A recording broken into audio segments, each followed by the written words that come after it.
What is good? What is good, everybody? Happy fucking Tuesday, guys. I hope you all are having a beautiful week or off to a good start to your week, crushing these goals. I know we definitely are. How my boys doing today? Brother, amazing. Blessed. Happy to be here. I love it. Likewise. It's been a good day. There's serious traction going on. Feeling it, man. We're feeling momentum. You know, when you get that kind of tidal wave of like momentum, it can go positive or negative. It was kind of negative, and now we're at a positive wave coming through. We're here to fuck shit up. Let's That's what go, man. This is the shit I love to fucking hear. I'm Yeah, I think it's safe to say a positive wave has struck in us right now because things are going pretty good. We got I don't know, like fucking 5 to 6 walkthroughs this week already going on. That's Buyers of guys, I feel like since they dropped interest rates when I was away, and I come back and fuck, it's like the whole business just like flipped on its side in a good way, and things are just fucking rolling right now. So literally, $31,000, 500 oh no, $31,000 assignment fee that's signed today, contingent on a second walkthrough. Buyer is going to send his contractor there in 2 days. Really cool guy. He has a pretty cool strategy with how he does the business, so that'll be cool to see. But basically, he does owner finances. Once he takes it down, I'll fix him up a little bit. Owner finance it to another person, gets the cash flow, and he doesn't care what we make. He doesn't care too much. He just wants to make sure that the house is good as he thinks it is, and he's going to close on it. So, nice. God willing, all that goes well on Thursday. It's 48 hours to get in there.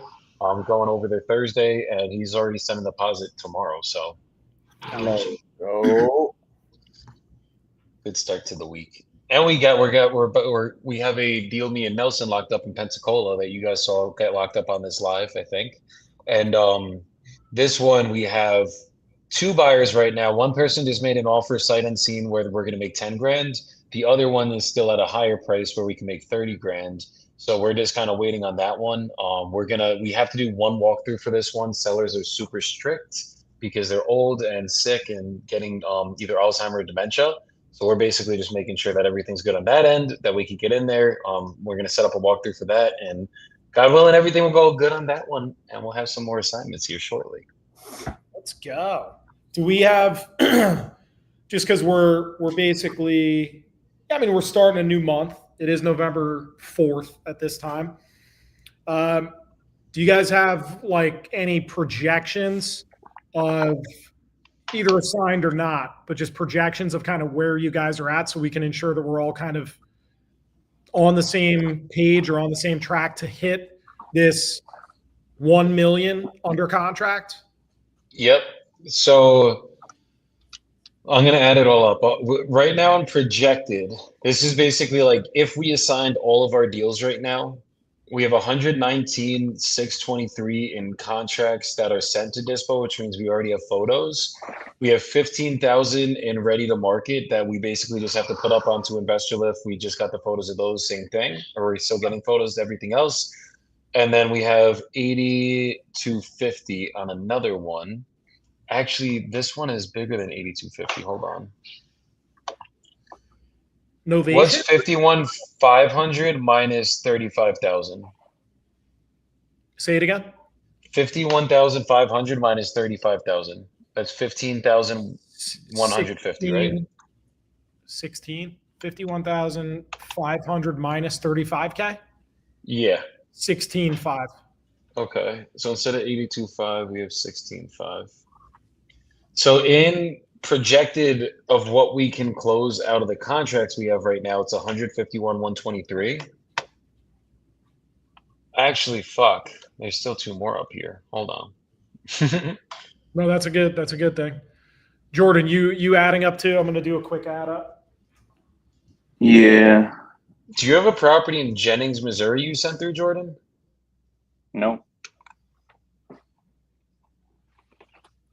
says it came from you. So I gotta figure out Yeah. where that one came from. Yeah, hell yeah, that's mine. For sure I sent that, bro. No, I'm just playing. That's not me. I got nothing in Missouri. Let's see. We got 20 here. We'll call it 10, 30, 37.5. Dude, but this came from you. It has everything for your JV name in here. Where is it? Jennings, Missouri. Nah. When did that get submitted? Yesterday? Question mark? Question mark? Jordan's I did- locking up deals you don't even remember? No, I did send in a deal yesterday, but it was in St. Louis. Hold on, this is all no right now. Oh yeah, no, this was St. Louis. I don't know why it's coming up as Jennings. Like that's one. Oh, Jennings, Missouri. Yeah, that's close to St. Louis. Yes. Outskirts. That's me. Rollins, we'll call it 10K 47. By the way, it's misery, not Missouri. All right, I got about 57K in the pipeline being marketed to buyers. Really, St. Louis. We're waiting on one assignment right now, waiting for Dispo team to send that out for signatures. It'll be a $7,500 deal. And then I just locked up a contract in Atlanta this morning on acquisitions, newly lead. And I think we should be able to pull 20 off that one for sure. It's a maybe more. ARV is like 360, and I'm under contract at 260. And this dude he's been living there and remodeling it, and it's almost done. So I'm thinking 280 is what we'll put it out at, but we might throw it up at 290, 295 just to see what offers come in at. So including that new one, we're sitting at about 80K that we are marketing on Dispo, ready to assign. Love it. Yeah. Gotten 3 new contracts in the past 3 business days. Let's go. I'm at conservatively 135 projected right now, and we got a couple others in the pipeline. So shooting for, I don't know your guys' magic number. If we're dividing this by 3, we want to be at conservatively 333,000 each UC by December 31st. So yes, cake. I think we're all, based off everything that's going on. I think we're all really. We got freaking basically almost 2 full months left. Like this is good shit. Justin Stabner said, "Show a nipple, divide by 4, count the boy in." Justin, we got to get you up on this live, my brother. That's a crazy ass comment, bro. You're one nipple. One request away. Justin said, "Don't play with the motherfucking coalition." Let's get it, boys. Tell him. So Ross was asking too. He said, "Are they novations, Ross?" We don't have any novations going right now. These are all cash. Okay, gotcha. It's fire. Oh, Justin wants to pop in right now, brother. I'll bring you up right now. Send me. I have your email. We're bringing Justin Stamper up here, guys. Let's have some fun. Come on, Justin. Let's do it. Get it, baby. All right, hold on. Hold on. All right, wait 1 second. I got some calls. I'm about to make 2 to get some fucking shit going. Yeah, I got some people to call too. All right, we handled that. All right, Justin, check your inbox. You got an invite to the StreamYard. Let's go. Come on with it, Justin. Bringing a surprise guest in tonight. I don't even think Jordan Ross knows who Justin is because Ross was with us. I know who Justin is. I never met him though. Well, yeah, I watched him with you on, I think it was the Boiler Room a while back. That was the funniest Boiler Room episode of the entire existence of the Boiler Room. It was good, bro. It was a good watch for sure. I was fucking peeing my pants the entire time. Oh, shit. Let's All get right, it, boys. let's see what's going on in the conversation list. All right, let me go. Where is my meeting? I told this guy I was going to call him in a little bit now. Where's this guy?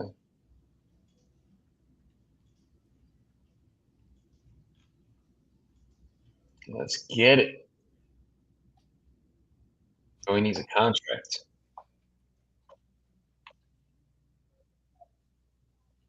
So we did lock up a contract on Monday, guys, and it was a land deal. I locked it up for $1,000, and I like once we re-underwrote it, got more information about it. I was like, "Fuck, I don't know if we'll be able to move this one." Started marketing it today. We're already getting some positive feedback on it. So I'm like, Hell yeah. probably gonna pop a little 5K spread on her, but I mean, Dude, 5K is 5K. oh fuck, Mhm. iPhone won't let Justin in. Stream doesn't do iOS. Yeah, Justin, if you could hop on the computer, I think that's the only way to get in on StreamYard for some reason. Unless he has like the StreamYard have an app, unless he goes down that road. But These are things we don't know. just don't know. You don't know what you don't know. We can look it up. Very tough. Yo, can you do me a favor?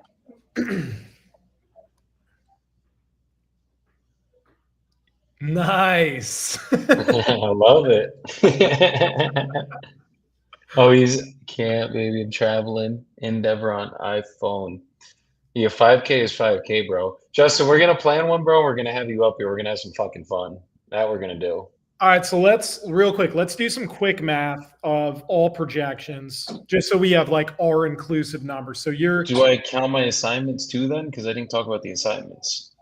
you can count that whatever's projected. Where are you at altogether approximately? Oh, fuck me. And Jordan, So where were you at? 156. About 80, 85. 48,000 All plus right, so I'm going to go what 82.5 for you. Solid. 82.5. We're gonna take my contracts, divide them by two. So 156 divided by two would be 75. And when you divide it by two, because that's projected revenue, that's not assigned revenue. So let's assume we close 50% of those. So we're gonna do 79,000 plus 75,000. Okay. So I could keep it true. 154,000 for my end. All right, so we are at already in projections. We're at $371,500. So we're already more than a third of the way there to $1 million, and it's been about 20 days. 3 weeks. All right, so if we People say have this shit another was closed, it 7 can't weeks left, close. 7 weeks or so until the end of the year, I think $1 million is. I think we're on track. Put it that way. Oh yeah. Light work. I'm more focused on that close number, boys. That close number. I like the million. I like the million projected that we got to hit. But when we fucking close 500 to end this year, be rocking out with my jocking out, you know?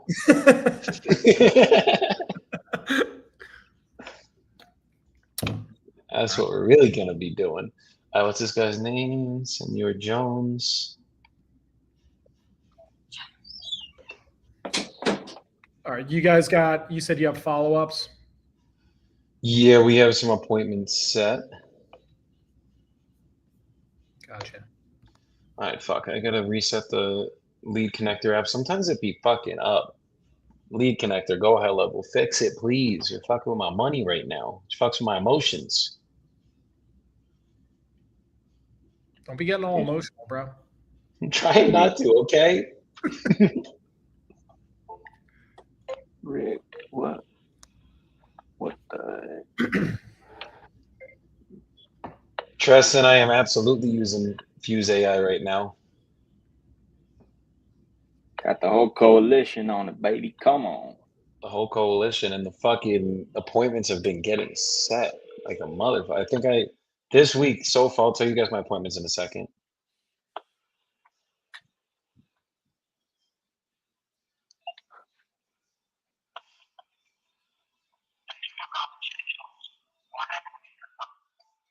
Well,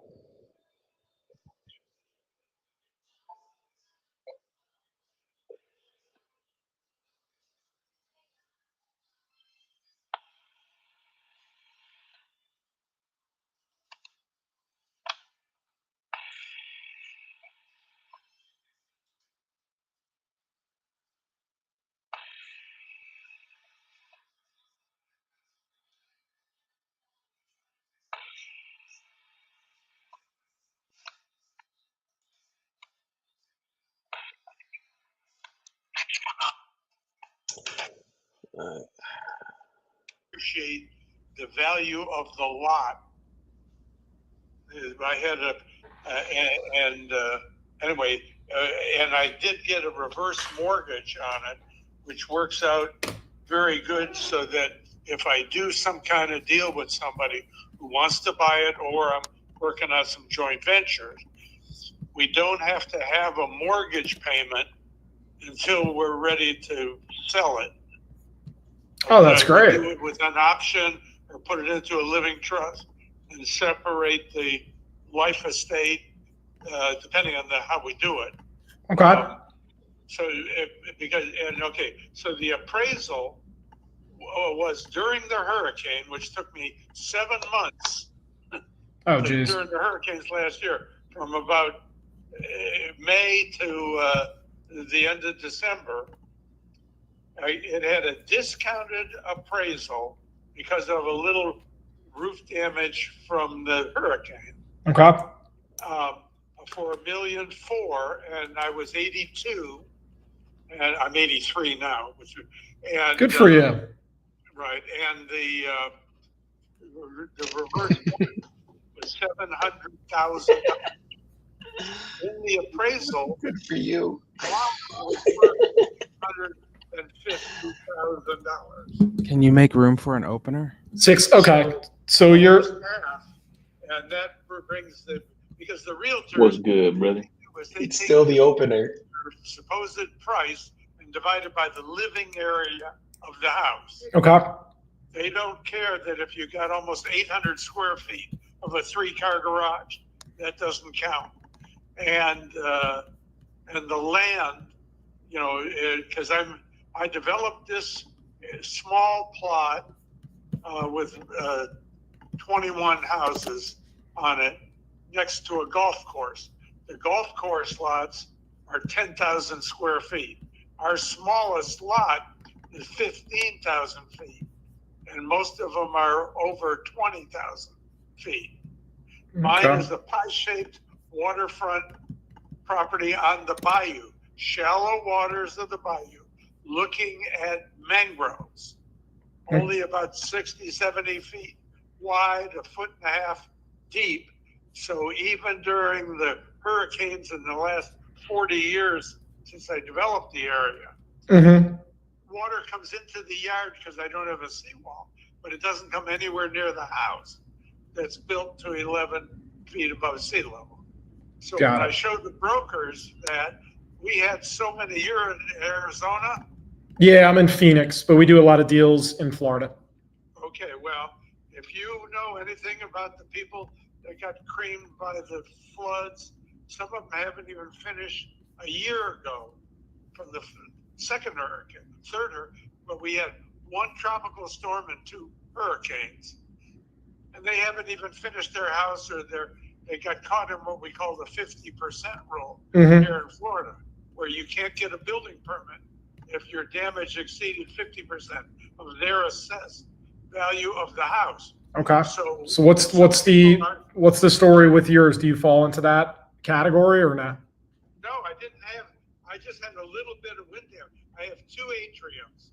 One of them has an area going all the way through the roof. Wait, you said you have two atriums? 2, 1 big one and 1 small one. I think my high school had 2 atriums. Yeah. and I've got trees in the atrium that I brought in 5-gallon buckets from Home Depot, and then when they got taller, I had to take out the screen enclosure. Okay. My wife liked them. So I've got these 40, 50-foot trees that are blossoming over the house that make my electric bills less than other houses of this size. Gotcha. So would you say compared to the other properties on the block, yours is one of the bigger ones? No. Well, okay, on the water, most of the houses are 2,500 to 4,000 square feet. Okay. On the interior non-water front lots. I built mine, which is 5,100 and over 5,100. Yeah, 5156 I'm looking at right now. Yeah, on a pie-shaped lot with 200 feet on the frontage. Okay. And then next to me, on the south, is a 3-story that I built in the Pareto Homes back in 1985. When we had 18% mortgages. Wow. That's 5,300 feet. Okay. The lot is deeper, but not as much waterfront. And they put in a seawall and a dock and a little floating dock with a cover. Yeah, I'm kind of taking a look at the overhead right now, seeing exactly right. what you got going on. They can take their boat all the way along Park Street and out by the VA and out to the Gulf of America, Gulf of Mexico. That's right. And there's room to put a dock, a little dock on my property. I don't have a dock or a swimming pool. There's room on the south side of my house to even build a mother-in-law apartment. Right.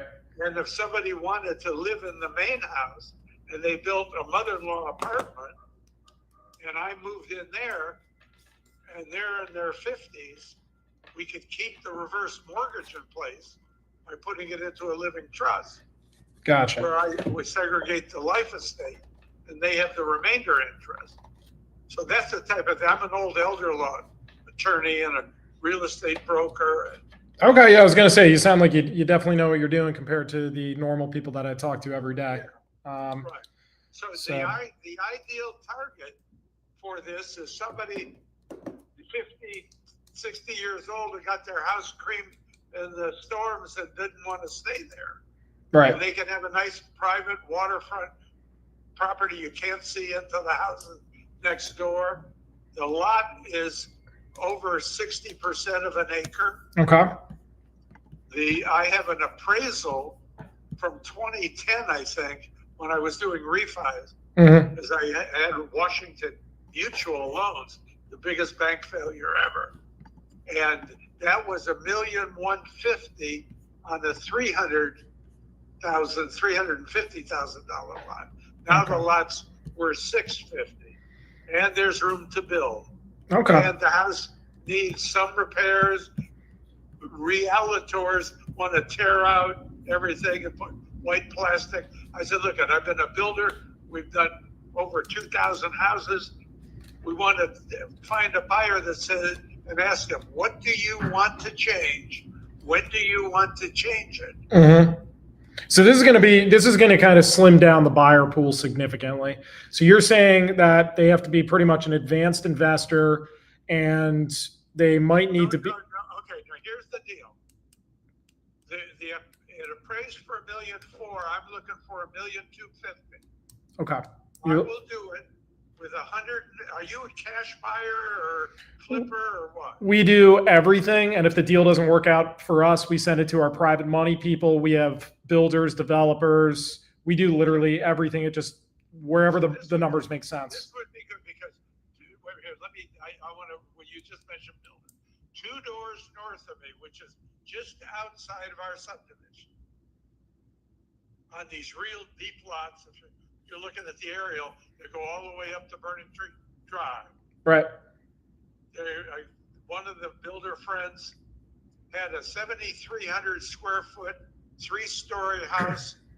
He had one lot and then a vacant lot, and he started selling it before the hurricane at $2,700,000, and then during the hurricane he lowered it to $2,400,000.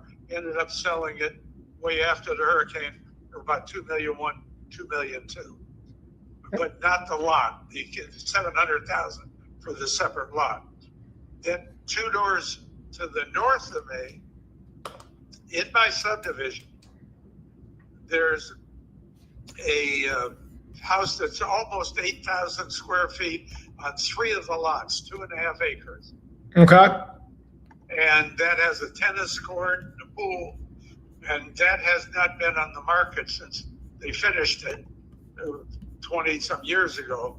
But that house is worth $2.5 million at least. Okay. So it's on 2.5 acres. Of course, yeah, that changes the game a lot. Yeah, I'm kind of taking a look around. There's not really too many comps. Obviously, the bigger the houses get, the buyer pool's a lot smaller, and they do take a little bit of time. Okay, I will tell you, here's my shtick on the sale. Okay. By the way, I'm very active with the real estate investment groups all over the country. Nice.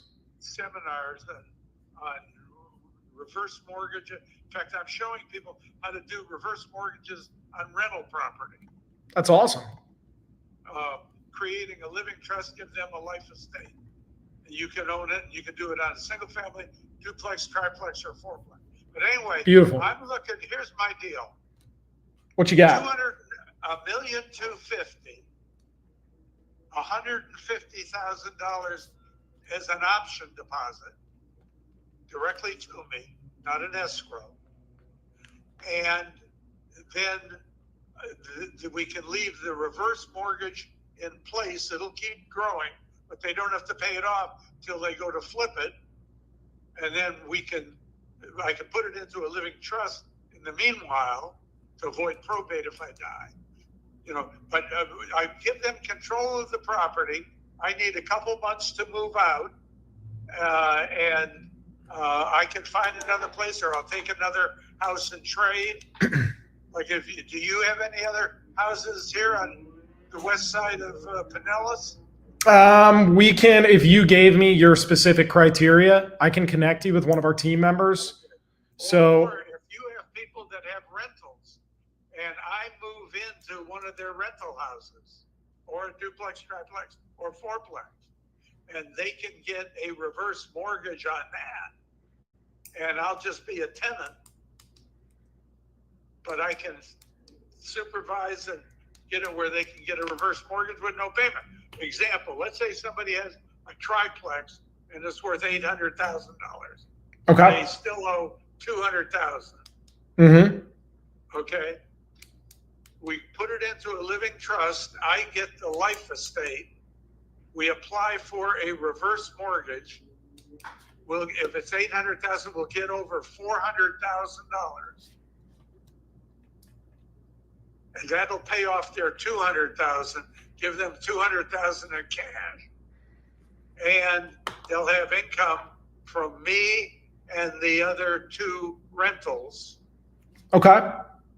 So I could do that because I don't need to own the place, or if they have something they want to sell, I can take it and I'll flip it or use it. Okay. Mm-hmm. That could be single family, duplex, triplex. I would even prefer a fourplex because then I could do my own reverse mortgage in there. Okay. Pay them some of the cash. But anyway, at $1,250,000, and the mortgage now is gone from $700,000 to about $760,000. Okay. It closed in December, January. All right. So real quick, kind of taking a look at this and kind of taking a look at the area. Likely, this would need some sort of custom high-end flipper to come in. Well, it could be a user. Could be a user. Could be a user. We just have to look at. We have to look at. Wait, here's what I teach people as an elder law attorney. You got a 50-year-old doctor or business person. And they got a 75-year-old mother, Mm-hmm. father. Okay, you go into a bigger house, get rid of your other one, move them in, and get a new reverse mortgage based on their ages. Got it. Then there's no mortgage payment, and you're using the money. If they're selling a $600,000 house, they'll have money even after paying off their mortgage, and their folks, wherever they're living, they'll have equity. Mm-hmm. So they could end up owning this house, modifying it, splitting up. My master bedroom suite is 1,200 square feet. That's the size of a small house. It is. Okay. Then I've got and it's equivalent to 3 bedrooms. And then I've got a 2-bedroom, 1-bath wing, and a 1-bedroom, 1-bath wing, a giant kitchen, laundry room, giant family room. It's rated as 5-bedroom, 5 bath with a fraction, like 5.1, 5.1. Got it. Because of all the fixtures. Of course. Now, real quick, if someone came in, let's say it's not a user, right? Let's keep it real simple, because That's right. the simpler we keep it, the bigger the buyer pool. Okay. $150,000 down. 150K down, and then you're looking for 1.25 over the course of what? No, we'll figure out what my spread is now, and I can take that in the form of other property or even mortgages on other property. If they have keepers and they've got a lot of, I can take for the rest of it. So if I get $150,000 down, do you have something to write on? Yeah, I've been writing down almost everything you're saying over here. All right, do $1,250,000, and right now the mortgage is 700, and it's called it 750. Okay. The reverse mortgage. The reverse mortgage. Right. It'll be growing, but just like instead of you getting one of your lenders and charging you 10 to 12% for the money, it's already in place and it's just growing. Got it. Okay. So now, so what is that in equity? So I'm subtracting the 750, or am I? Subtract the 750 from the $1,250,000. Yeah, you're at. Give me one sec. Trigger the equity first. You're at half a mil. Half a mil. Okay, give me $150,000 down. That leaves what, $350,000 in equity, right? Approximately, yeah. Okay, now we can do that by taking other properties in exchange, or or mortgages. Now, let's say they have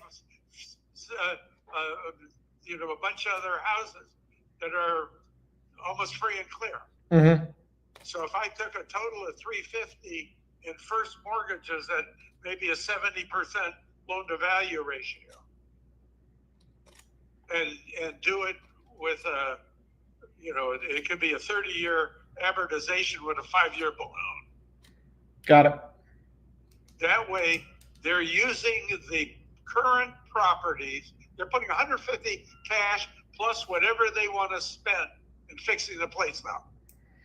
I get 3 months to move out, but they will start paying immediately the equivalent. The taxes are due in January, and you can delay it all the way till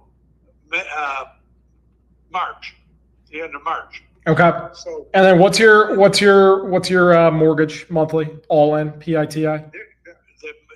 The mortgage monthly payment is zero. Zero. So the reverse mortgage, because I'm not totally familiar with them. So the reverse mortgage. Okay. The reverse mortgage would stay in place until they close, but they have to, I'm moving out temporarily. Okay.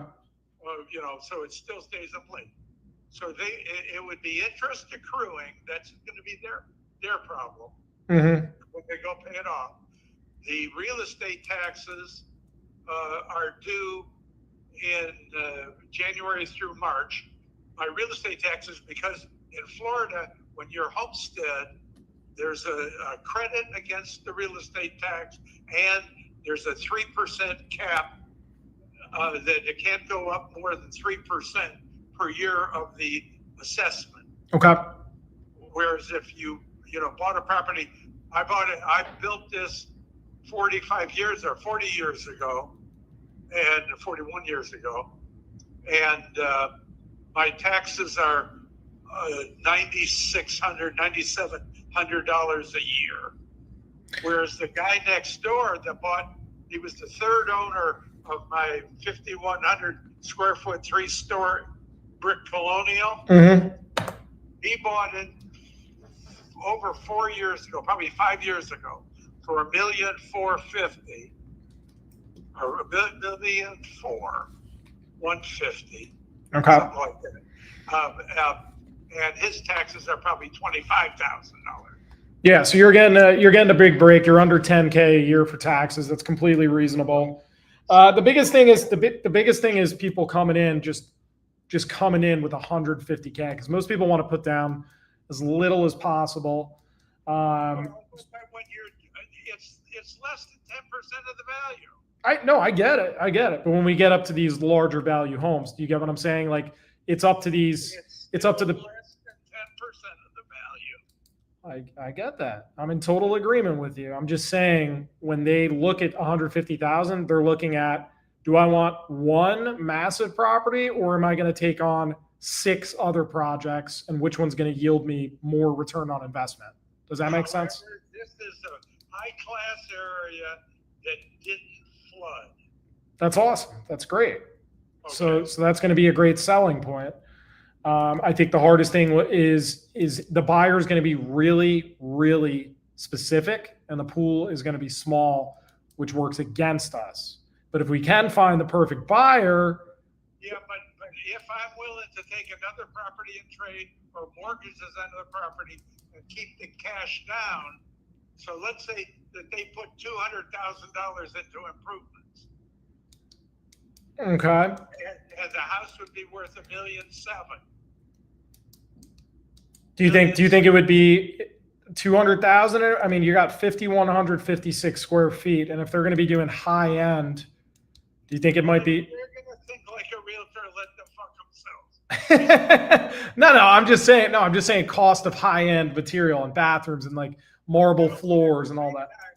Somebody could spend less than $100,000 just to get it all fixed up, not decent, and wait if they're going to live in it. And wait until later when the interest rates go down and the appraisals go up again. Because even though all of these storms are way, way out on the east side, way out on the Atlantic, and we're having the least hurricane season we've had in 30 years. Right. After last year with the one tropical storm and 2 major hurricanes, this area, everything's depressed.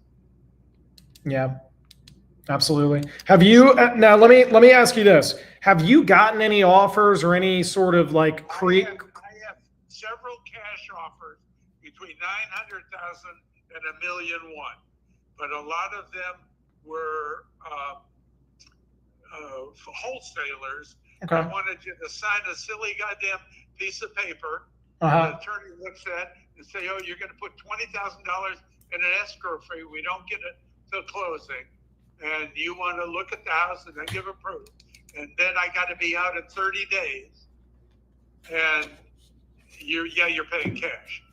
So because my wife, what it is I'm 83. My wife passed away 4.5 years ago. I haven't moved any of her stuff. I'm sorry to hear about your wife. I appreciate it. I just been sitting in a goddamn palace by myself in 3 different rooms.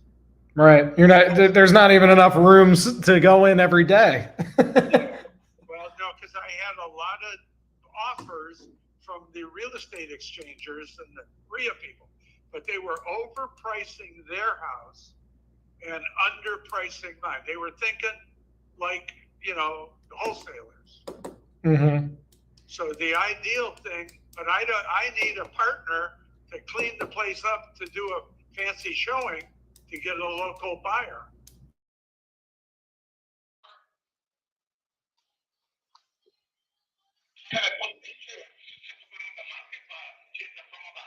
Why didn't she take pictures? And hold on. Give me 1 second, brother. Okay. You don't get why she wouldn't put pictures up, especially if it's in pretty good condition. Like sometimes they won't put pictures up if the thing's in terrible condition. That makes sense because they don't want to like scare people away. But if it's in good condition, like you're saying, I don't understand why she wouldn't put the pictures up. That's weird.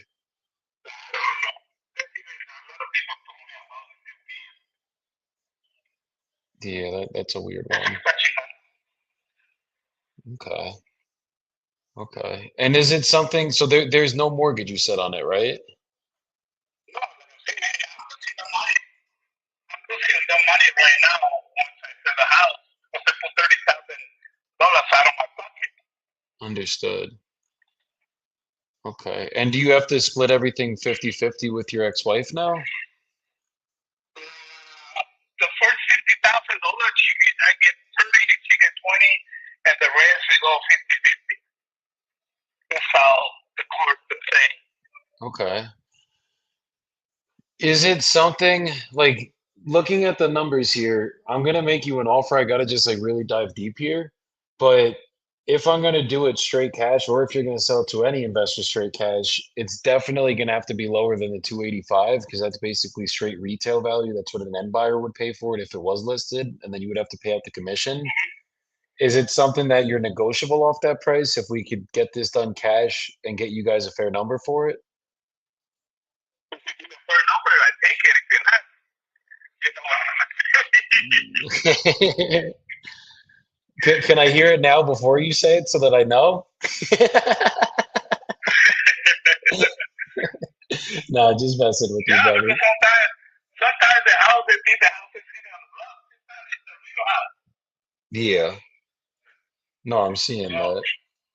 that. Um, is it something that, because basically if I did it cash, we're obviously going to be at a lower number, but is it something that you would be open to maybe me if I made monthly payments to you and your ex-wife, would that be an option if I could get you more money out of No, it? because she wants the cash. Mm. She wants the cash. So it's up to you. You would take the monthly payments, but because she just wants the cash, she would not even entertain it, even if the payments made sense to her. Yeah, because yeah. What do you know what she's gonna do with the cash? Is she gonna like buy another property or something?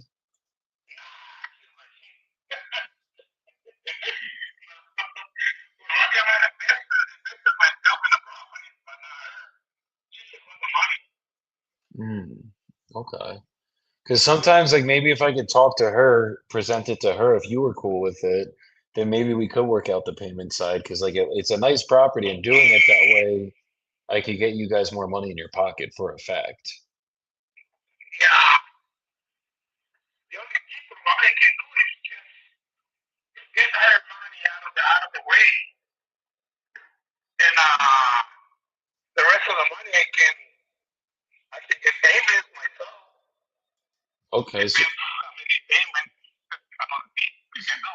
so if she was open to doing it, basically she would take a down payment, or she would if we could buy her out of it, then you would be open to doing the rest in payments. Probably we can talk about that. Okay. You know?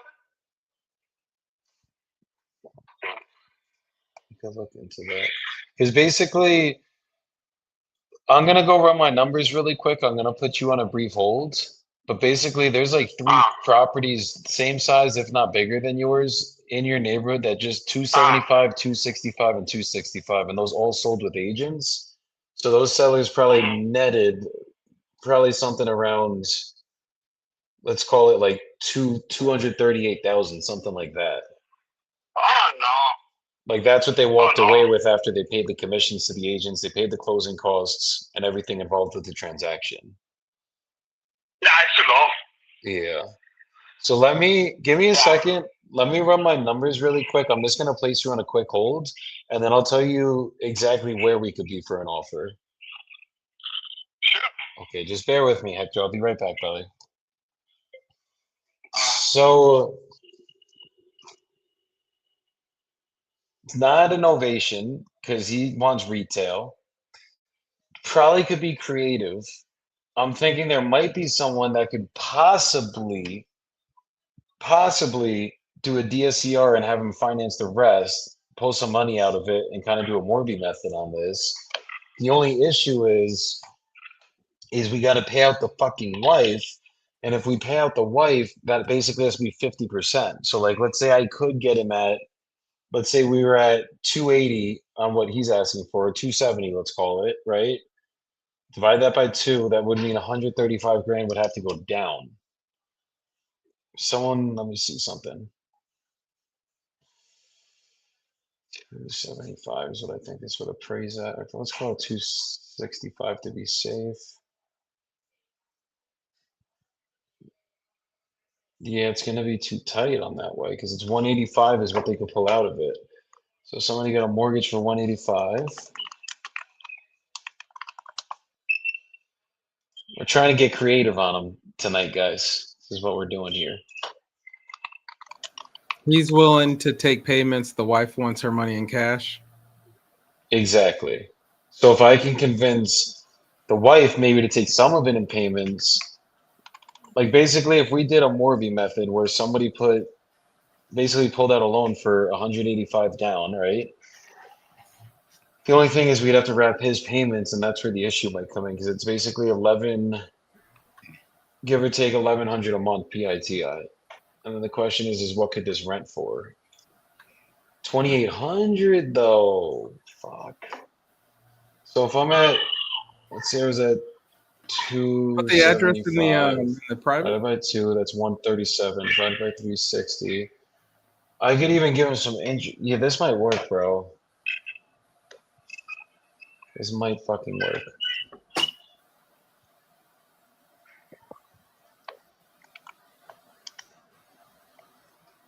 Oh, you're in my This is backyard. Houston's. I know. Nelson, you want to Morby this? I do not want to own any properties. Sell the deal before it's locked up, guys. That is the key right there. Haggle your friends. There you go.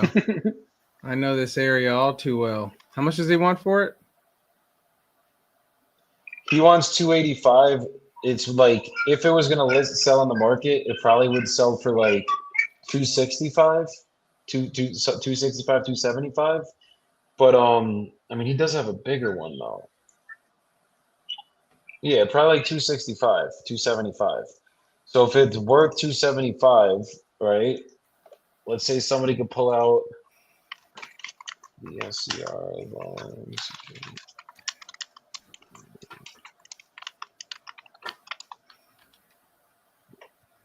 A DSCR right now would give 80%. I always go, I went 70%. So if I did fucking 275, if it would appraise at 275.7, that's 192. So I mean, somebody could buy this, pull money out, and then fucking leave him on the finance side of it and do it that way.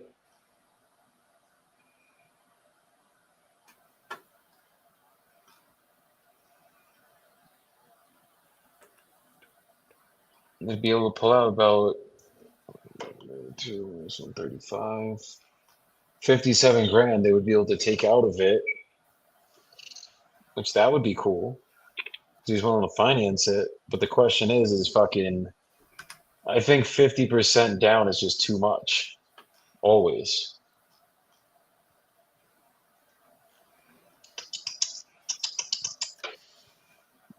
I think the way I got to do this is I got to get with his wife and see if she would take payments, and then I'm going to do it like that. Okay, you still here, Hector? Okay. So what I'm seeing on my end, if you like the reason why the property wasn't selling when you had it listed, it was definitely priced a little bit higher than it should have been. There's the three comps that sold 275, 265, 265. They were literally all in your neighborhood. And basically the highest one that's ever sold in this neighborhood was 275. So I'm thinking if you went and relisted, it was a little bit smaller. You're completely right. You're completely right. But the issue is on an appraiser with the bank is like they're gonna go with everything that's sold in the area. You know what I mean? So like it might I think it might be worth a little bit more, but it doesn't mean that it's gonna sell a little bit more because it's gonna be what people are gonna be paying for in the area. It was only a couple hundred square feet difference. Like the one that's over 265, it was a two-story as well. It was 2,300 square feet. Yours is 2,500. So that was only 200 square feet difference. If it was like 600 square feet, it's saying on the tax records it is 2,536. So that's, are you including the garage maybe? Yeah, so they're just going off the livable space. I'm talking about the livable space of the other ones because if we counted their garage, it'd basically 2,500 to your 2,600, 2,400. So what I'm seeing on my end, if we were going to do this where we did it straight cash, we'd still have to do a little bit of small cosmetic work on the inside. Like we wouldn't have to go crazy here. It sounds like it's in good condition. You've taken good care of it and you've put money into it. But we definitely still would have to do a couple things to get it even worth there. So for any investor that's going to buy it, we'd probably have to be closer to like the 200,000 range, probably like 210 to 215 if I'm being honest with you.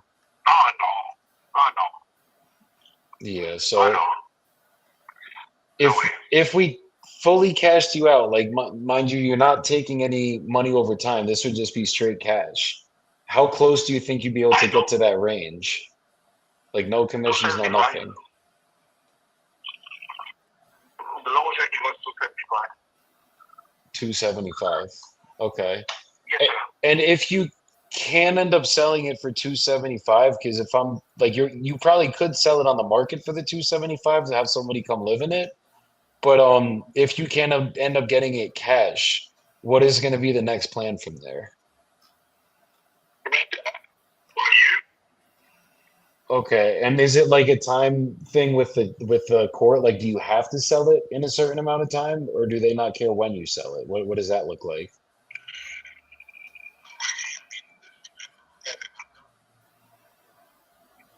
Okay, so there's nothing saying like it has to be sold by a certain date or anything like that.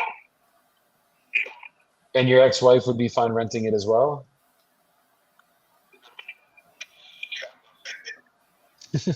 Understood.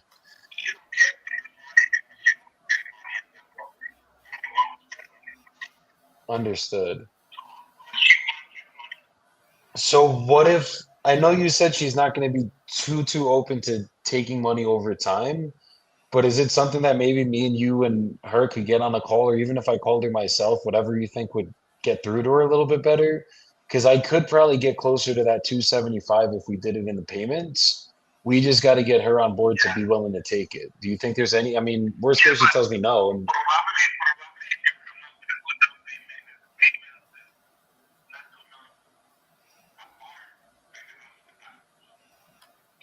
down payment, okay. Well, what would that look like for you?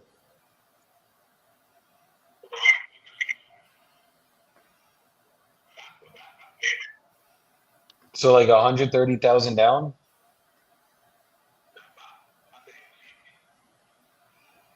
Okay. I mean, what's more important to the two of you? Is so I it give it the, so I give it the money to her, and because then she's bought out of it? So we've done this before with people like literally in your exact same situation that were going through a divorce. We just set it up where it was just you like you and her would be completely uninvolved with this in terms of like it's not like you would have to talk to her about the payments, anything like that after we signed it and actually got this figured out. The thing is just having a conversation with her to see if we could show her that this might make her more money. Because if she's worried about money, it's just more what's more important to the two of you? Is it money down now?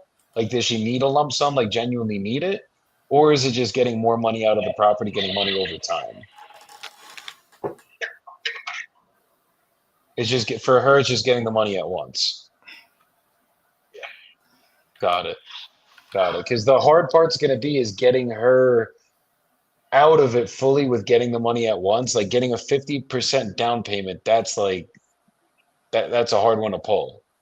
If she was, I mean, is there any way we could have a conversation with her? And like worst case, she tells me no, says the bad things that if I lowballed you, you were going to say to me, and then we try to yeah, work with a different route. but the first point is make about you and I with the asset. That's what I try to get back. Could we try to Get back talk from to her? what Could we money. maybe get on a call with her?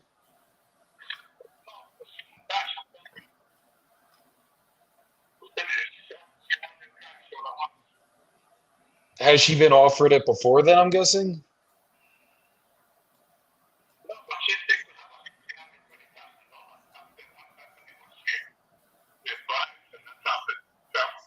That's the price. What she wants, we have a 20,000. That's what she wants. Okay. I mean, I know you're saying she probably would say no and everything, but is there any way that maybe we could try to talk to her another day and I could just see, like, even if it's not this route, maybe I could see if I could get her to understand, like, she's definitely not getting 320,000 for this. If we did it over time, It's not gonna possibly, happen. It's not gonna happen. she wouldn't even take a call from me.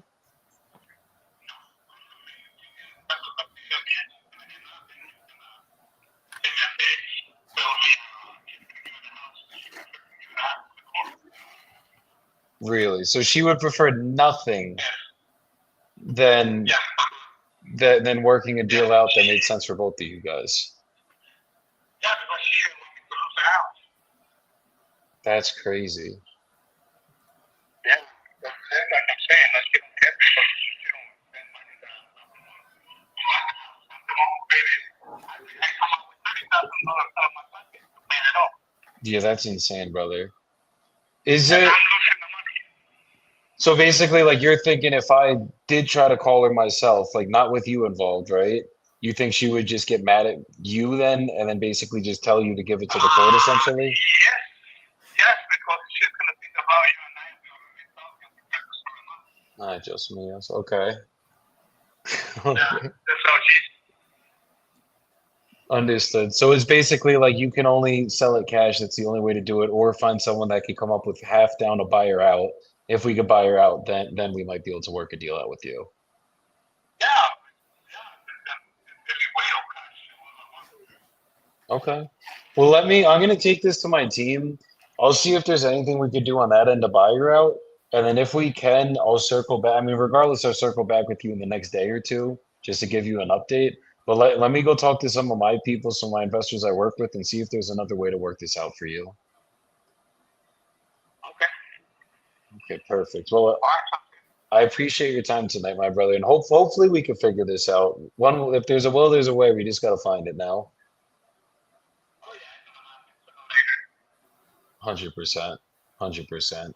So I'll keep you posted, my brother. And worst case, like absolute worst case, my friend is a very good realtor in Houston, and he will take pictures of the house and make sure that like it actually gets sold. He's freaking young, hungry, and ready to go. Worst case, if I can't get it figured out, I'm gonna put you guys together, and he's the guy if it can't get done cash or creatively. Okay. That's good. See what's Okay. going on later. Okay, perfect. So Bye-bye.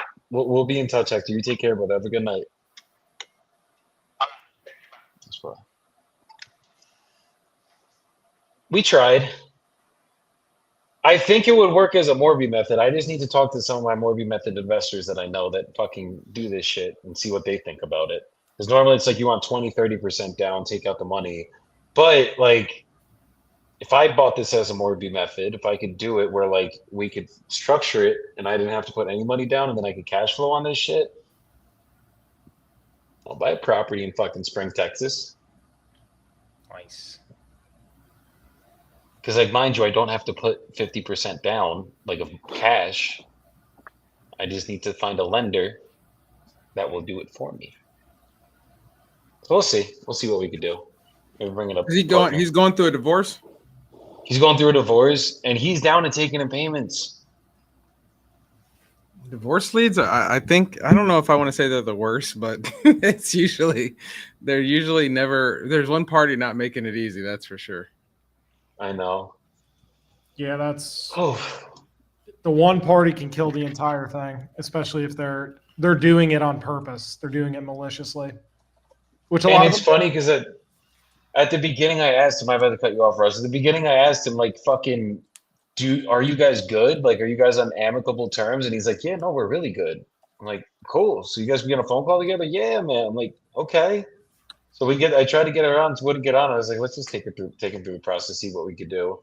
And then you see how at the end we uncover the real pain sometimes, guys? Like, oh yeah, buyers are liars and sellers are worse. So like they just bottle everything up, and then like I feel like sometimes like even if you're really good at building rapport and you're really good at asking quality questions and layered questions, the more calls they get just awesome at this. It's like another day, another talking to an investor, another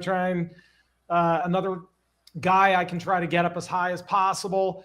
But when their back is against the wall, they finally have that speak now or forever hold your peace, because you might be the only way he's going to get this done.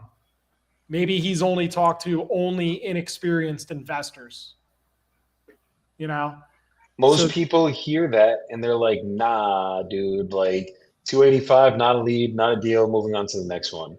But it's like, bro, this is a pretty nice property in a nice part of Texas. It's Nelson, how's Spring, It's not a Texas? bad area. I'm very familiar with it, and it probably if it's cleaned up and doing decent, it probably does sell for 320.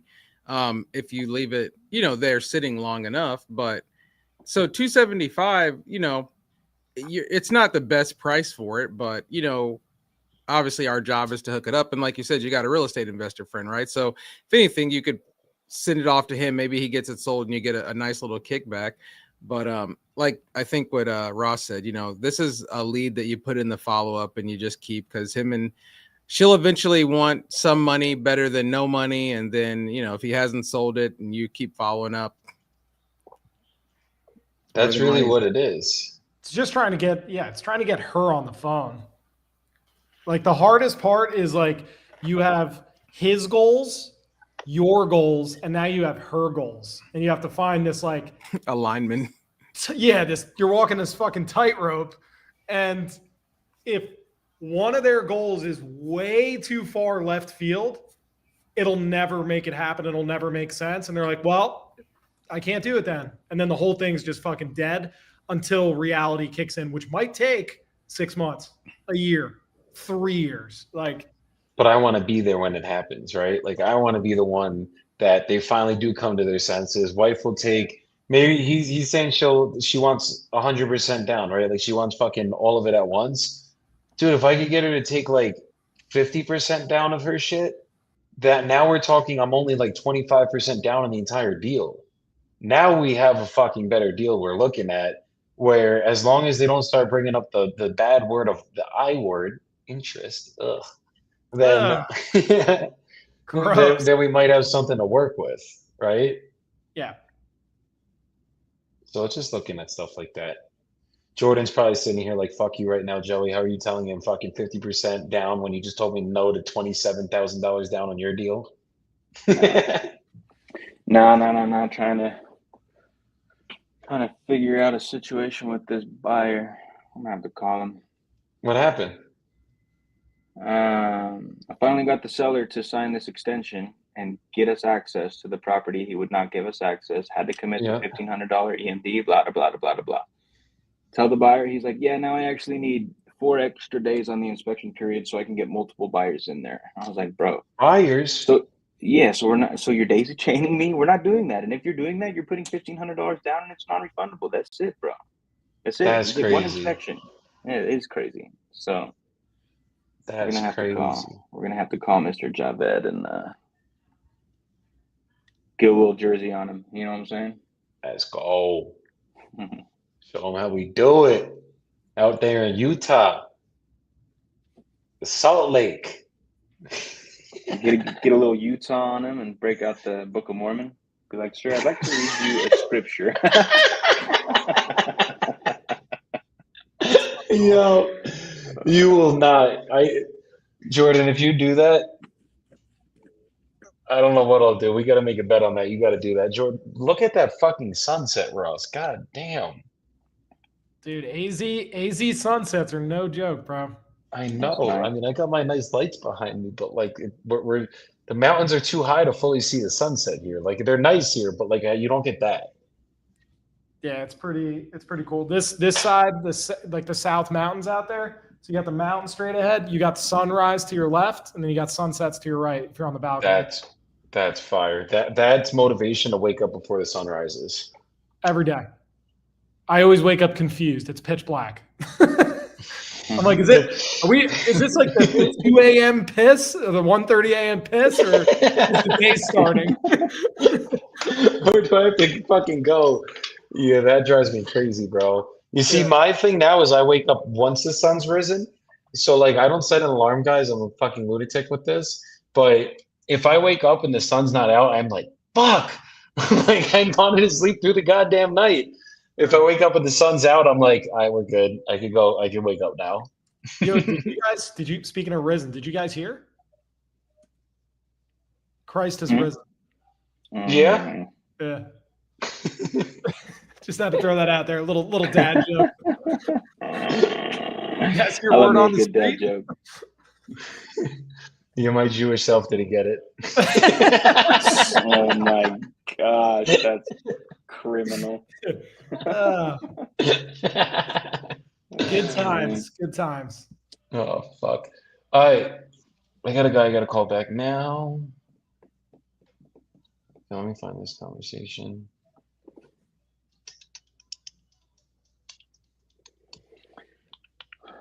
Come on, Brick. What we thinking here? Mhm. Yo, who wants to sell their property tonight? I think this guy does. Pretty sure Mr. Marky Mark.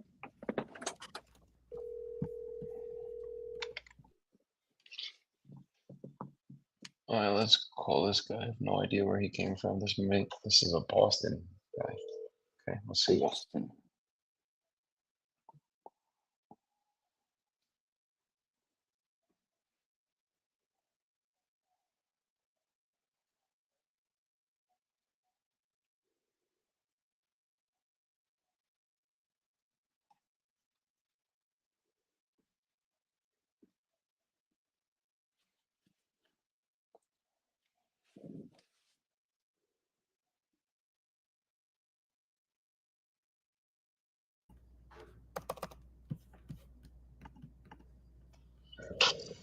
I got one more seller in me, and I gotta hop off kind of early. Well, not early. It's fucking 8:05 for me already. But Yeah, I gotta go feed myself and feed my these kids some dinner.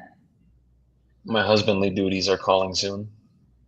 You're... Gotta make sure my wife doesn't de-wife me or de-husband me. You Be better like this guy with the Hire fucking.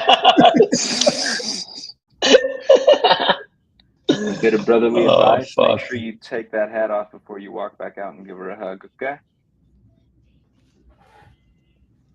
I'm just playing. It's a sexy hat, baby. This It guy got a wants little crushed in the 140. closet, but we're good. Can't tell. So that hat recently came out of the closet, huh? With some crust on it? Yeah.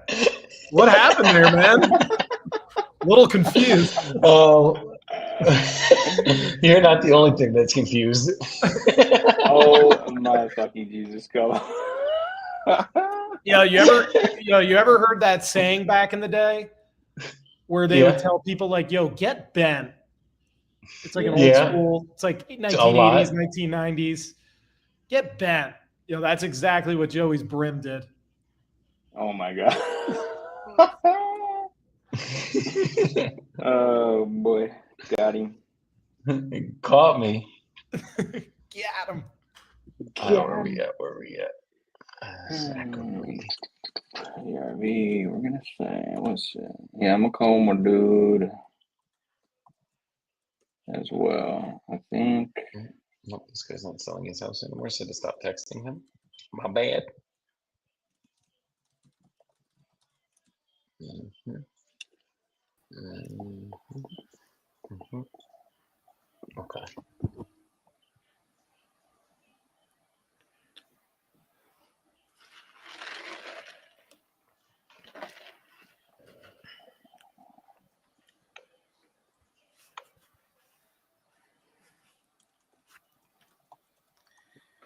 All right. You see my name, Joey? What name? My name. Looking for first deal.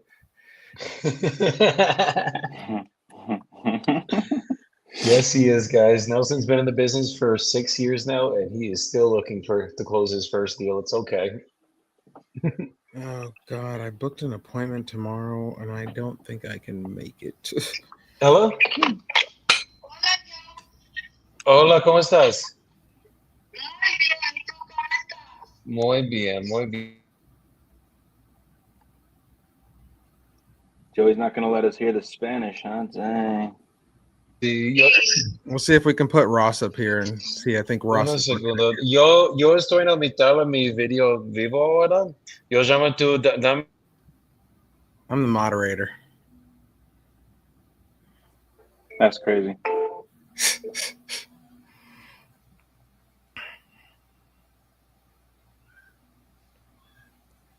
Are you working on something?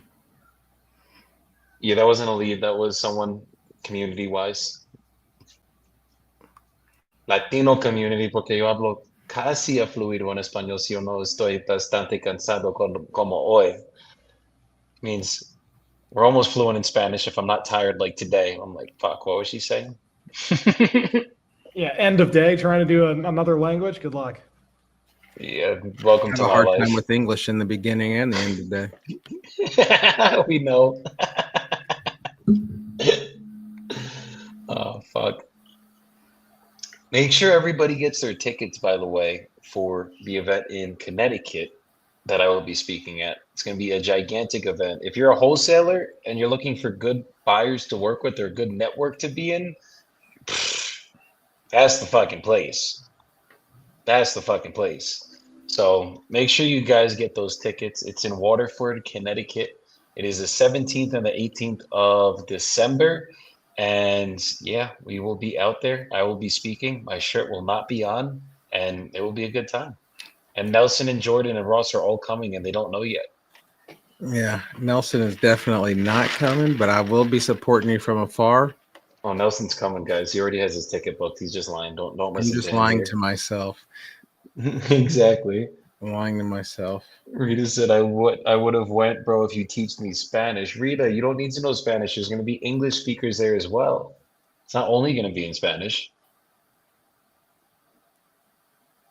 Y tú nunca sabes, posiblemente tú conocer tu futuro esposa, Rita. That means you might meet your future wife there. You never know. How much Spanish did you know before you got to Colombia? Oh wow. And there you have it.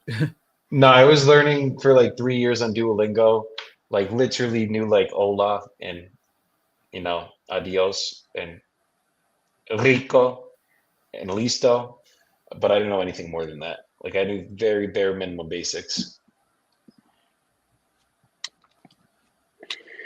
Yeah. Hell yeah, bro. Does Ross have a seller on the phone and he's muted?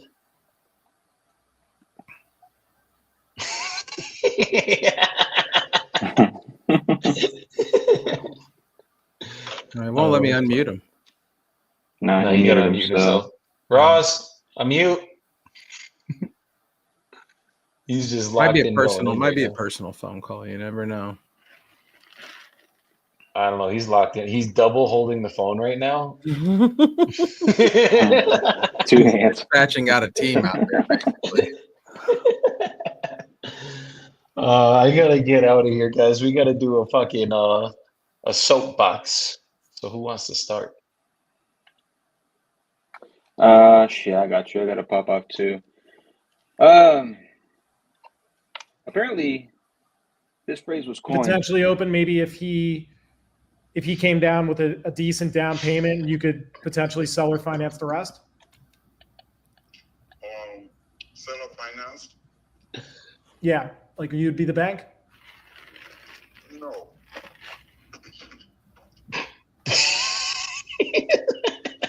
always have to find a finance. So my question is this: if he can get, if they could get you 150,000 or even more, and this thing's free and clear, it's a free and clear commercial building, you wouldn't be open to partially seller financing some of that, and then they come down with the majority portion? Then how does the balance get paid then? What? Monthly Okay, payments. I thought you said there wasn't a You balance. can avoid those capital gains. No, you said if you were to come with majority of the payment. That's what you said, right? Yeah, he typically comes in and does like a hybrid. So it's like he'll come with some money down, you would sell or finance a portion, and then the bank would lend on the other portion. Oh, okay. Is that something you might be open to? Sure. Awesome. Because we might be able to get you 150, depending on where the number's at, maybe even a little bit more if you could carry a decent amount of the loan. And he would make payments to you every month too. Okay, from the bank. Oh, so the bank will be making payment monthly. He'd make payments to the bank and also to you, and then he would do the construction and then refinance out and then pay you off in a balloon. Okay. Does that make sense? Yeah, so what percent is he talking about when you talk about majority? That's going to be between you and him, not me. Okay. I don't want to speak on other people's behalf, but he does a lot of creative commercial deals. That's all he does. I'd love to connect you to. Okay. Okay, great. Let me get his number. We'll probably do a group text, and then we'll set up a phone call, get you two talking, and let's work a deal out. Okay. Okay. Awesome. All right, we'll talk sometime tomorrow, probably noon or 1 o'clock. Okay. The best time is usually like 5. 5. Well, this will just be text message first. We'll do a group text, Sure. and then when you're available and he's available, we'll set up a call after that and connect you two. That is correct. Okay. Awesome. All right, I appreciate your time, Titus. You have a great rest of your night. Okay. Thank you so much. You too. All right, thank you. And what's your name again? My name is Ross from Fast Home Sales. Oh, That is going with it. Okay. Okay. Thanks, Rose. All right, thank you, sir. Have a great night. Yeah, you too. Bye. Bye. What the fuck, Ross? You didn't send it. Didn't send what? Ross, like the store? Dude, he heard it the first time. I didn't need to sell it anymore. It seems like he's never done a creative commercial deal, and You have a buyer that's what he does? that's all he does. Oh, yeah. Ross Yeah. steps in at the last minute and says, "Boom, got something for y'all commercially." Yep, dude. You gotta get weird, bro. Where's that at? Milwaukee. Milwaukee. Mm, Well, the that market. Looks doesn't like it exist was a in real life. corner store, but I'm seeing apartments to the left and right that are built up higher. So there could be a mixed use building kind of deal, retail on bottom, apartments up top, but How much is he asking for the whole thing? 150. 150K? Zillow's at 220. Oh, come on, buddy. Right. You know So- what? You know, I only ask one question on here. That's the only reason I sit on here. Is that a newly lead? This one is not. This is the old Forget it. CRM. Throw this whole thing away. Get it out. But you know what it is? You know what it is? You know what it is? It was a AI appointment center lead. So that shit's So it's a shit's Fuse working. AI lead. It's sifting through this because this guy has probably been in there for at least a year. Hell yeah. We'll take that. We'll take the Fuse AI is co-aligned. We'll take that. We'll get a co-hold the trophy at the Yeah, what- championship ceremony. What you said you got an appointment booked for tomorrow and you can't make it, Nelson? Oh, this is like a doctor's appointment, not real estate appointment. Oh, okay. I don't do that kind of stuff. Ross is like, deal. Oh, yeah, we got it. you're in a pit full of sharks right now, Nelson. This is what happens. No. Smell a little bit of blood. It's like, Yeah, exactly. No. We circling. all right, let's end this thing with a fucking soapbox. Jordan, A box you were of gonna soap. start? So Yeah, I let's got start. you with a box of soap today. Yeah, so I was gonna say apparently this phrase has been coined, but I never heard it when I said it first. Okay, so in my mind, I coined it. Whatever, unimportant. The phrase is proximity is power. I was thinking about this the past couple of days, and right, we're in the Wholesale Collective community. Newly's got a community.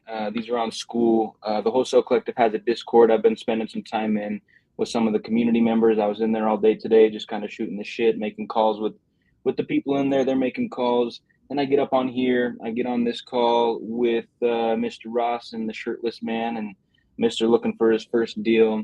And right, my environment right now is just so full of people who are aligned with my goals and my vision and my destination for myself as an entrepreneur.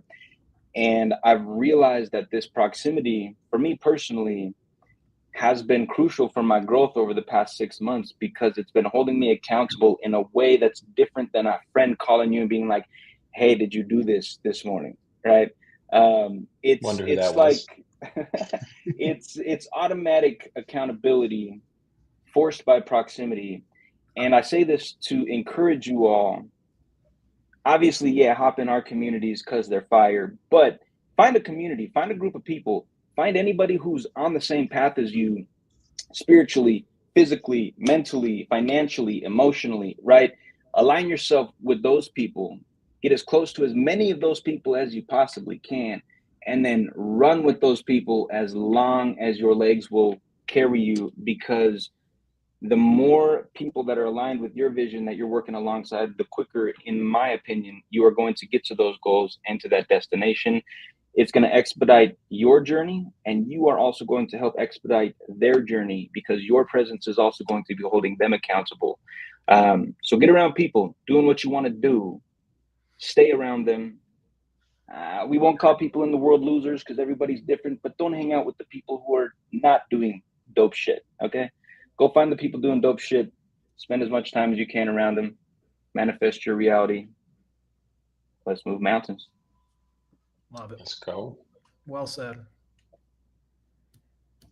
Rossi boy. I'm going to go with a little bit more tactical on this one. Like, even on that last call, I was like, hey, would you be open to maybe carrying some of it and seller financing a portion, then the bank does, then he'll come with a little bit of a down payment or this and that. And his first thing he said, the human brain, when they don't quite understand something, does it go positive or negative? Negative right away. He said no. He said flat out no. Always push twice. 3 times, you're going to get them infuriated. 3 is too much. 1 is not enough. Come in at a different angle. Explain it. And even if you have to over-explain yourself a little bit, use different words. Come at it from when you come at it from a different angle, they're now starting to run for the answer. Because how I interpret something and how he or you, Joey, or you, Nelson, or you, Jordan, how you interpret something is way fucking different. So you need to get creative on how you're presenting the same exact thing on the second time in a different way. Then the light bulb goes off. That's a game changer right there. And it's getting creative on the fly on how you're explaining things to people before going for that second ask. And that shit can move mountains. Facts. That's fire, brother. We're going over that today with pushing past the first no. And that's literally what got us to close the deal, that $27K deal that me and Nelson closed fucking a couple weeks ago. Could you imagine if you just accept only one no and that's the job? You'd be, you said no, sir, gotta go. You know. We did a deal breakdown on the live about 2 hours ago, me and Priska, and like if you guys saw the amount of no's we had to push through on that fucking deal, I suggest you guys all go back and watch that replay. You'll see, like, yeah, everything Ross just said is the biggest of facts, and that's how you see we're all aligned here. It's just how it goes. But Nelson, let's do you, and then I got a good one, and then let's get the fuck up out of here so my wife doesn't kill me tonight. There you go. You know what I'll say is my latest thing is what's your excuse? So we did a video when we were at the Wholesale Live with Jarrett, your guy, you know Jarrett, and we were talking about the Jacob, who when I started newly, I think this kid was 16, and I think this year he's 17 now. And this year I think he's gonna end this year in like 200K in assignments. I mean, the kid's just crushing it. And when I first started newly, he was one of the first people that got an assignment closed with us. And then there was another guy that was working part-time, and he got his first rental, $0 down, talking to the seller, never even talked to the guy on the phone or text. Everything was through emails, an old guy, and he just wanted to do email because, you know, Yahoo's still the thing.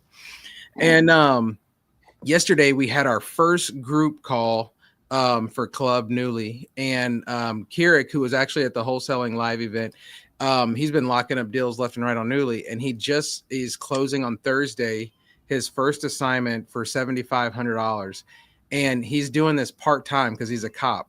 And I think Ross was a cop, so this is what kind of triggered me. And it's just like, these people are out here working their jobs and coming home and still putting that in and making money. And it's like, what is your excuse, guys? You know, nothing in life is going to come easy. So I always say, if you want to get to it, you have to go through it. There's no way around that. And so, you know, my new thing is just kind of, what's your excuse? And I really like what Eric Klein said when we were at the event. I think it was dope. He said, I'm not calling you out, I'm calling you up. And that's the thing. It's like, guys, you're going to get on the phone. It's a numbers game. How long have you guys been doing this? The $1 Million Challenge, 3 weeks. It's 3 weeks, and we're projecting 375. I think you said. I don't know what's actually closed and funded. I'm not on top of it like I probably should be, but it's like, if you just put your head down and work, right? It may not be until the fourth quarter till you close those 2 or 3 deals that's 30, 40K, but you just don't stop. Like, you can't have an excuse, man. And let me tell you, the job economy out there isn't getting any better. So you're either going to have to work hard for someone else or work hard for yourself. So I just encourage people to get out there and get it. Don't have any excuses. No one ever got ahead with an excuse. Love it, brother. Fucking facts. Stop making up them goddamn excuses. And kind of on that note, what I want to go over today, guys, is that discipline is freedom. And a lot of times in life, like, we have to be disciplined in everything we fucking do. Discipline is what's going to get you to where you want to go. But a lot of times people hear that word discipline and they think you're actually losing freedom. It's like, you got to wake up early. You got to meditate. You got to go to the gym. You got to read. You got to fucking pray. You got to make sure your SOPs are tight on your business. You got to make sure that fucking, like, your team is following a set system, everything. And I've had people tell me in the past that, like, oh, it's getting too corporate here, shit like that. And it's like, yeah, no shit it is, because we're running a business. And it's like, it's actually going to set us all free when we have the discipline, when everybody does what they say they're going to do, when everybody actually like is organized. Because if you don't have discipline and it's like, yeah, I'll wake up when I want, I'll fucking go to the gym when I want, what ends up happening is you fucking are behind your schedule to start the day, which means that now you have to rush to get shit done. You're probably fucking fat or like out of shape or in terrible shape or not jacked or not in good shape because you're missing the gym because you say you're going to go, but you don't fucking go, because it's like, it's not a set thing. It's not a non-negotiable. And it's like, the opposite of that is like, okay, don't go to the gym. You get overweight, you get out of shape, you get unhealthy, and then you might have health issues, right? Like, that's the reality. Fuck the looks. The looks are irrelevant, guys. What's really irrelevant is, like, do you have health every single day? You don't have SOPs in your business, and you're just running by the seam of your seat, whatever the expression is. I can't never fucking say it. Pants. But pants and seam of your pants. There you go. And but like, you don't have a script you follow. You don't have a process that you follow. Every call doesn't sound the same. You have your freedom, right? Like, you can wing it. You're doing that, but you can't close as many deals as anyone that does have a system. You're broke. You don't have a predictable, consistent business. So it's like, with every action we take, guys, there's a reaction and a cause that happens to it. And it's like, if you're not fucking disciplined, as like, oh my God, discipline. Like, Joey, what are you saying? That's fucking that, like, what? That, like, how is discipline equal freedom? Like, the fuck, how does it not equal freedom? Think about it. If I'm disciplined, then I go to the gym, I have good health. I meditate, I have a good mindset. I fucking do what I say I'm gonna do in the business, I get paid. I make a lot of money. You know what the other side of being in good shape, having a good mindset, and making good money is? I get to go to fucking Aruba for the last 4 days. I get to go on a trip every goddamn weekend. I have freedom, but I also have discipline. And I wouldn't have the freedom. I wouldn't be able to go. We're going to Guatapé this weekend. I just got back from a trip on fucking Sunday. I'm not rich, but I can do these things because I have the discipline. That's the difference. And that's what you guys got to do. You got to just make sure that the more you get that fucking discipline, you're going to get. We lost you, brother.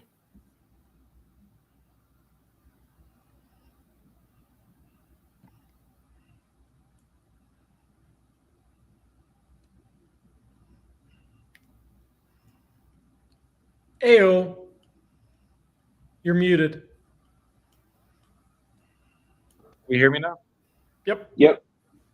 Here we go. Fucking AirPods died because we've been on the phones all day. But that is what having discipline is gonna do, guys. It's gonna set you guys free. It's gonna make you be able to do things that you've always wanted to do. But the opposite side of that is you're not gonna be free. You're gonna be a slave to everything that you're fucking doing. You're gonna not be have the energy to be able to do fun things if you're not in good shape and all the negatives that come from it. So make sure you guys have some fucking discipline.